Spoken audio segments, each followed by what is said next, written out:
brother Marcus gets the house, investment accounts, and remaining liquid assets. My father's lawyer read from the will, his voice carrying the neutral tone of someone delivering news he found personally distasteful. To my daughter Vivian, I leave your grandmother's old doll collection, fitting for someone who never grew up. My brother laughed openly from across the conference table, while my mother smirked with satisfied vindication. And I sat frozen as the final insult from a father who'd spent 50 years making clear which child he valued. But why did the antique dealer I hired 3 weeks later sit down heavily in her chair, her hands trembling as she examined the 12th doll? And why did her next words make my brother's inheritance seem like pocket change? Do you know what these are?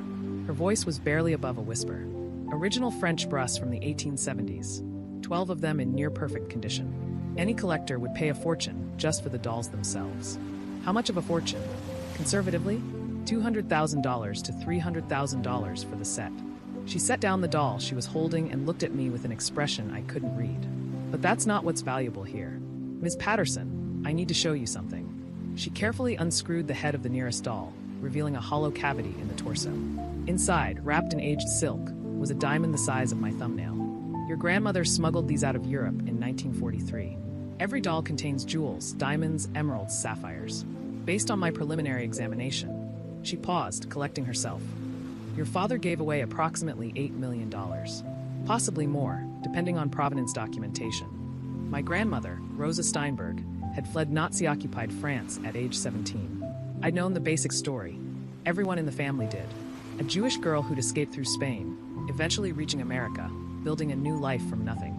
A survivor whose resilience had become family legend. What I hadn't known was how she'd escaped, or what she'd carried with her. The dolls had been her cover story. A girl traveling with her childhood toys aroused less suspicion than one carrying valuables. Border guards had glanced at the collection, dusty, worn-looking, deliberately shabby, and waved her through. Inside each doll, the liquidated wealth of 3 generations of her family. Diamonds, emeralds, sapphires, and rubies that her parents had converted from cash and property as the Nazi threat grew. The family fortune, hidden in plain sight, carried by a teenager who understood that survival sometimes required appearing to have nothing worth taking. The antique dealer's name was Margaret Okonkwo. She specialized in historical dolls and had been recommended by a curator at the Metropolitan Museum. When I'd brought her the collection, I'd expected modest value, perhaps enough to cover a few months' rent as a final joke from my father. Instead, she'd uncovered a fortune and a family history I'd never known. The dolls themselves are museum quality. Original French busts are extremely rare. Finding 12 in one collection is unprecedented. She laid out her documentation. But the contents, these jewels have provenance that could be traced to pre-war European collections. Some of them may have been owned by notable families. The historical significance alone adds substantial value. How did my grandmother keep this secret for 80 years? Fear, probably. Survivors often buried their pasts completely. She may have intended to tell someone eventually, or she may have wanted to take the secret to her grave. Margaret paused. She left these to you specifically. Not to your father, not to your brother. To you. My grandmother had died when I was 12. I'd been the only grandchild who'd shown interest in her dolls. While Marcus had been playing sports and receiving my parents' attention, I'd sat with Grandma Rosa in her small apartment, listening to stories about the dolls she called her oldest friends. They traveled with me from very far away, she'd told me once. They kept me company when I had no one else. I'd assumed she meant sentimental value. I'd assumed the dolls were beloved toys from a childhood cut short by war. I hadn't understood that she was speaking literally, that these dolls had been her survival, her family's legacy, her only companions during a journey that saved her life. She never told anyone, I said to Margaret. Not even my father. She told you they were special. She left them to you. Margaret's voice was gentle. Sometimes the things we say to children carry more truth than what we say to adults. She trusted you with something she couldn't explain to anyone else. The full appraisal took 2 months. Margaret brought in gemologists, historians, and provenance researchers. Each doll was carefully documented, each hidden cavity photographed, each jewel examined and cataloged. The final valuation was $8.4 million. 12 dolls, $8.4 million in hidden jewels, and a story of survival that transformed my understanding of my own family history. My father had given away a fortune to insult me. The insult had made me wealthy beyond anything he'd ever possessed. The family confrontation was inevitable. Marcus learned about the appraisal through a cousin who worked at the auction house Margaret recommended. Within days, he was demanding that I share the inheritance. Those dolls should have been part of the general estate, he argued during a family meeting I hadn't wanted to attend. Dad didn't know what they were worth. If he had, he would have divided them fairly. He knew they were Grandma's most precious possessions. He gave them to me as an insult, fitting for someone who never grew up. Those were his exact words. But $8 million is mine. Grandma left them to me in her will, and Dad honored that. The dolls went to me. What's inside them is part of what I inherited. My mother intervened. Vivian, your brother deserves. My brother got the house and savings. Dad made his choices. The will was very clear about who got what and why. I kept my voice level. He wanted to punish me one last time. Instead, he gave me everything our grandmother saved from the Holocaust. The legal challenge came 3 weeks later. Marcus filed a lawsuit claiming the jewels should be treated as separately discovered assets, not part of the doll collection. He argued that Grandma Rosa couldn't have intended to leave hidden valuables to a 12-year-old, and that my father, as executor of her estate, should have been informed of the doll's true contents. The case was weak, and my attorney knew it. Your grandmothers will specifically left the doll collection to you. The dolls contain the jewels. Everything inside the dolls is part of the collection. He shook his head. Your brother is grasping at straws. Why is he even trying? Because $8 million is worth grasping for. And because your family has spent your entire life treating you as less valuable than him. He can't accept that you've ended up with more. The lawsuit collapsed within 2 months.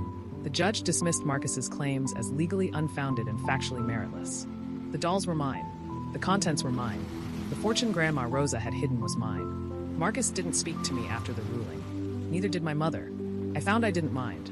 The research into Grandma Rosa's past became my new passion. The jewels had provenance that could be traced: sales records, family inventories, historical documentation. Margaret connected me with researchers who specialized in Holocaust-era asset recovery, and together we reconstructed the story of how these jewels had traveled from comfortable European families to hiding places inside antique dolls. Some pieces had belonged to my grandmother's parents. Others had been entrusted to them by friends and neighbors who'd hoped the Steinbergs' escape plan might save something of their own family's legacies. Your grandmother was carrying hope for multiple families, one researcher told me. Not just her own survival, their memories, their wealth, their proof that they'd existed.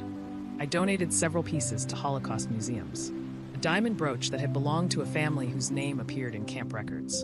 An emerald ring whose original owner had been a pianist, silenced forever in 1944. A sapphire pendant that had passed through 3 generations before ending up in a teenage girl's doll collection. The donations weren't required, but they felt necessary. These jewels carried stories beyond my grandmother's. They carried the weight of families who trusted her with their last valuable possessions. The museums created exhibits documenting the doll's journey. My grandmother's story became part of a larger narrative about survival, ingenuity, and the preservation of heritage against impossible odds. My father never knew what he'd given away. He died believing he'd delivered a final insult to his disappointing daughter. He died certain that his golden child had received the valuable inheritance while I'd been left with worthless toys.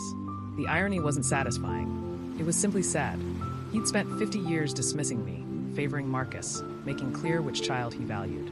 He'd structured his final will to emphasize that dismissal, giving me fitting items for someone who never grew up. In doing so, he'd given me my grandmother's most precious secret. He'd given me $8 million in hidden wealth. He'd given me a connection to family history that he'd never bothered to understand. He'd meant to hurt me. Instead, he'd freed me. Marcus's life didn't improve after losing the lawsuit. The house he'd inherited needed repairs he couldn't afford. The investment accounts had been smaller than expected after estate taxes and legal fees. The golden child who'd always received preferential treatment found himself struggling financially while his dismissed sister became independently wealthy. You could help him, my mother suggested during one of our rare conversations. Family should support family.